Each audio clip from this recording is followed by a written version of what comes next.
نحمده ونصلي على رسوله الكريم اما بعد فاعوذ بالله من الشيطان الرجيم بسم الله الرحمن الرحيم مثلهم كمثل الذي استوقد نارا فلما اضاءت ما حوله ذهب الله بنورهم وتركهم في ظلمات لا يبصرون صم بكم عمي فهم لا يرجعون صدق الله مولانا العظيم. سامعین کرام، گزشتہ درس میں بھی انہی دو آیات کا مفہوم بیان ہوا، شان نزول بیان کیا، اور امام بغوی رحمہ اللہ تعالی علیہ اور دیگر مفسرین نے جو مطالب اور مفہوم بیان کیے وہ بیان کیا. مثال کی حکمت، بات مثال کی چل رہی تھی، تو مثال کی حکمت کیا ہے؟ تو مثال کسی چیز کی اس کی حقارت کو بیان کرنے کے لیے، نفرت دلانے کے لیے بھی بیان کی جاتی ہے، اور اس عظمت بیان کرنے کے لیے بھی مثال بیان کی جاتی ہے.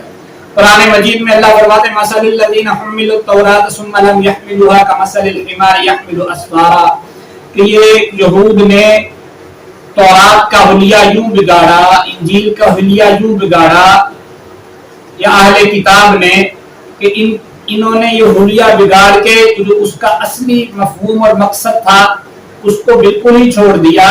تو اب کتاب کو اس طرح اٹھائے ہوئے جیسے گدھے کے ساتھ اوپر کتابیں رکھ دی جائیں، وہ اس کو کوئی فائدہ نہیں ہے، اس کے اوپر تو بوجھ ہے، چاہے وہ کتاب کا ہو چاہے کسی اور چیز کا ہو. تو اسی طرح یہ یہود ہے. فرمایا مثلہم کمثل الذی استوقد نارا، ان منافقوں کی مثال اس شخص کی طرح ہے جس نے سخت اندھیرے میں جنگل میں آگ روشن کی، جس سے روشنی اور گرمی حاصل کر سکے. یہ دونوں چیزیں ان ضروریات زندگی میں سے ہیں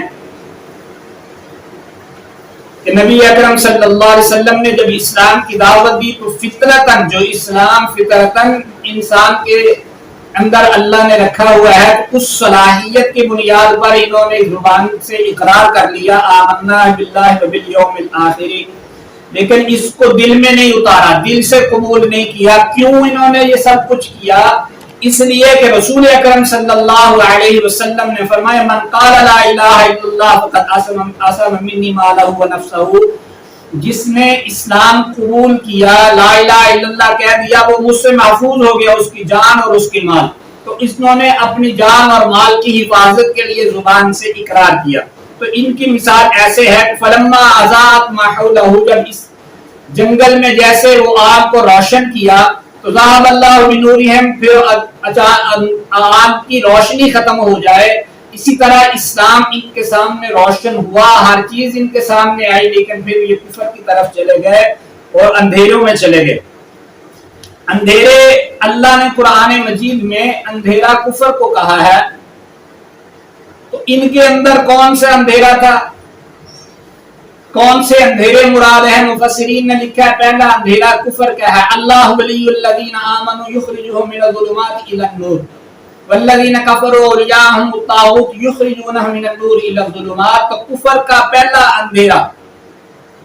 دوسرا اندھیرا ان کا مکر و فریب کا، یخادعون اللہ والذین آمنوا وما یخدعون، دھوکہ دہی کا.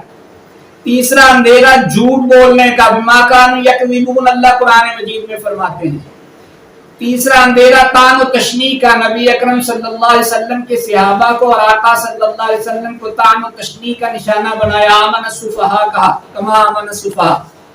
اسی طرح جہالت کا اندھیرا، جہالت دو طرح کی ہوتی ہے، جہالت بسیط اور جہالت مرکب. کوئی شخص جانتا نہیں، کسی چیز کا علم نہیں ہے تو یہ جہالت بسیط ہے. ایک بات کا علم ہے، جانتا ہے یہ صحیح ہے یہ غلط ہے، پھر اس حق کو قبول نہیں کرتا تو یہ جہل مرکب ہے. تو جہل مرکب کا اندھیرا. پھر معصیت اور شہوات کا یہ چھٹا اندھیرا.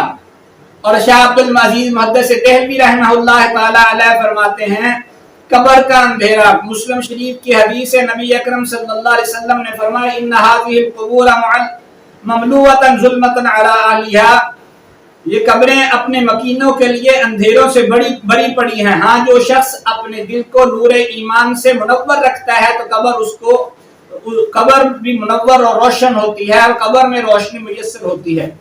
آقا صلی اللہ علیہ وسلم نے فرمایا، یہ بخاری شریف کی حدیث ہے، فرمایا ظلم ظلمات یوم القیامہ، اسی طرح ظلم قیامت کے دن ظلمات کی طرح یہ اندھیروں کی شکل میں قیامت والے دن یہ ظاہر ہوگا. یہ قبر میں بھی ان کے لیے ایسا ہی ہوگا. فرمایا اب منافقین کی مثال اس طرح ہے کہ سمم، یہ بہرے ہیں، یعنی یہ ان کے اندر سننے کی صلاحیت ہے لیکن انہوں نے حق سننے کی استعداد اپنی ختم کر لی ہے۔ بکمم، یہ گونگے ہیں، بولتے تو ہیں لیکن اپنے اندر بولنے کی، حق بولنے کی صلاحیت ختم کر دی ہے۔ عمیٌ، یہ اندھے ہیں، ظاہری آنکھیں ہیں لیکن ان لوگوں نے حق بات دیکھنے کی استعداد اپنی ختم کر لی ہے۔ وَهُمْ لَا يَرْجِعُونَ، اب یہ واپس نہیں لوٹیں گے، یعنی اپنے کفر میں ہی سرگردہ رہیں گے۔ اللہ سمجھنے عمل کی توفیق عطا فرمائے۔ وَمَا عَلَيْنَا إِلَّا